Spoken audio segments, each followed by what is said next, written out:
Менің каналыма қош келдіңіздер. Бүгін сіздермен Наполеон тортының рецептісімен бөлісетін боламын. Құрамы ұн, су, жұмыртқа, сары май және де 70% уксус. Құрамы толық видеоның астында көрсетілген. Қазір мына екі су не үшін керек екенін мен сіздерге түсіндіретін боламын. 70% уксусымызды аламыз. Осыны бір қасығын мына сұп-суық суымызға 200 граммдық суымызға құямыз.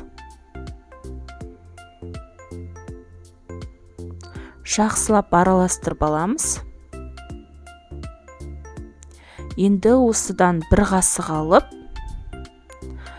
екінші суымызға құямыз. Ол да суық су, қыздар. Біз соны ғана қолданатын боламыз, но бізге керегі жоқ енді. Болды. Сонда біз 9% уксус жасап алдық өзіміз. Осыған бір жұмыртқамызды салып,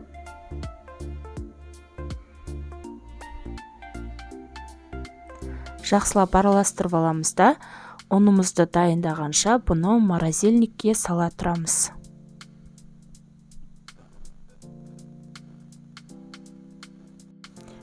Енді ұнымызды дайындайтын боламыз. Ұнымызға сары майымызды салып, сары май бұл жерде суық, барлық ингредиенттер суық болу керек.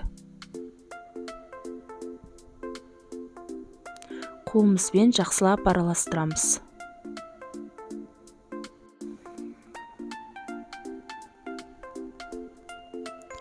Алдағы уақытта жаңа рецепттерді жоғалтып алмас үшін сіздерге ең бірінші, мен жаңа рецептім шыққан кезде ең бірінші барып тұру үшін қыздар подписаться етіп, мына колокольчикті басып қойыңыздар. Сонда ең бірінші сіздерге барып тұрады бүкіл рецепттер.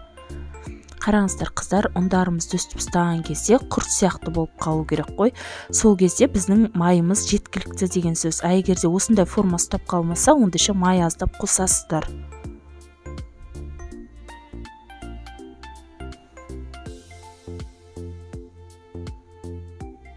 Ұнымыз дайын болды. Енді жаңағы морозильниктен алып шыққан суымызды алып, қамыр илейтін боламыз.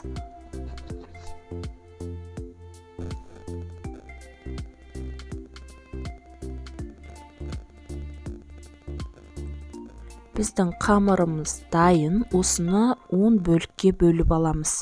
Әр біреуін домалақтап, осындай пергамент қағаздарын осылай кесіп алсаңыздар болады. Осының үстіне қамырымызды жаямыз.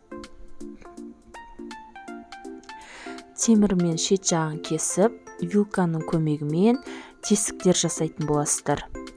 Барлық қамырды өстіп жасап, 5-10 минутқа духовкада пісіріп аламыз. Міне біздің корждарымыз да дайын. Осындай болып шығу керек.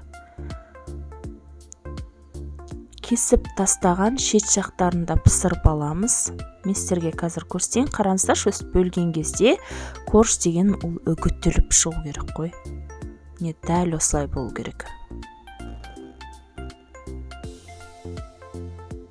Енді кремін дайындайтын боламыз. Осындай вареный сгущенканың бір банкасын толық салып шығамыз. Менде 3 желанияның сгущенкалары өте дәмді. Мен тек соны ғана қолданамын. Қолданып көріңіздер, сіздерге де ұнайды деген ойдамын. Құрамында көрсетілгендей, осындай екінші сгущенканың жартысын ғана қосатын боламыз. Тез дайындалатын крем және де өте дәмді болып шығады.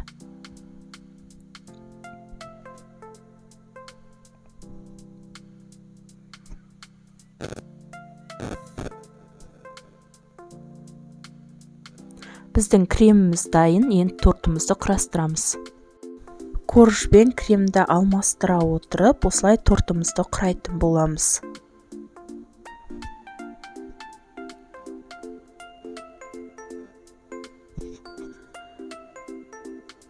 Әрбір корждың астына 3 қасық кремнен кетті.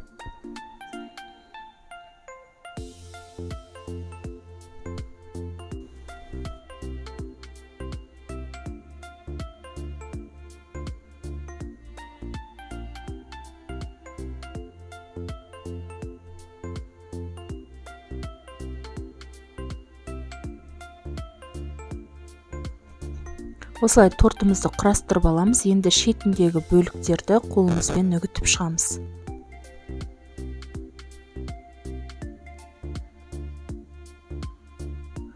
Осымен тортымызды әдемілейтін боламыз. Үгітіп, үстіне сахарный пудра себеміз. Тәтті дәм беру үшін. Пудраны сеуіп, қолымызбен араластырып, тортымыздың бетін осымен жауып шығамыз. Біздің тортымыз дайын, өте дәмді болып шығады. Міндетті түрде жасап көріңіздер. Сіздерге ұнайды деген ойдамын. Сіздермен болған Динара.